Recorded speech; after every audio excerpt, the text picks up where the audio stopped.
ప్రేక్షకులందరికీ నమస్కారం అండి. పిల్లర్లకు సంబంధించిన డిజైన్స్ అంటాం కదా.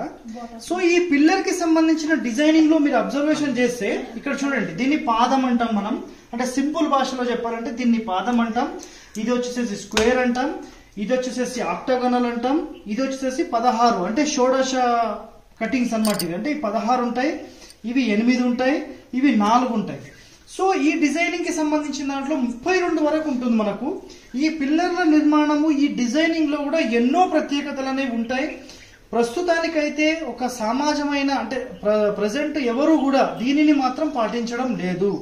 కేవలం ఈ సిస్టమ్ ని టెంపుల్లో మాత్రమే ఇంప్లిమెంట్ చేస్తున్నారు. స్థపతులకు మాత్రమే వీటికి సంబంధించిన అవగాహన ఉంది.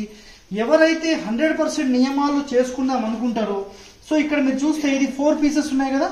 ఇక్కడ రామ్మ ఒకసారి ఇక్కడ చూపి, ఇది 4 పీసెస్ ఉన్నాయి కదా. ఇక్కడ చూడండి, ఇవి 8 ఉంటాయండి. 1 2 3 4 5 6 7 8. సో ఇవి 8 వచ్చినాయి.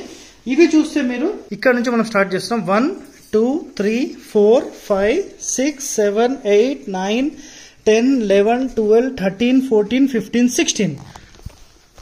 ఇక్కడికి 16. ఇదిగోండి, ఇది మళ్ళీ 1 నుంచి. సో ఇట్లా అనమాట. 16 పీసెస్, 4 పీసెస్, 8 పీసెస్, 32 పీసెస్ అనేవి ఇందులో మనకి డిజైన్స్ లో మనకు కనబడతాయి. సో ప్రజెంట్ అయితే ఈ సిస్టమ్ ని ఫాలో అయ్యే వాళ్ళు అసలు ఎవరు కూడా లేరు. మీరు అబ్జర్వేషన్ చేస్తే ఇది చాలా పురాతనమైన టెంపుల్. ఇక్కడ 100% మనకు చాలా విషయాలు అయితే మనకు దొరికినాయి.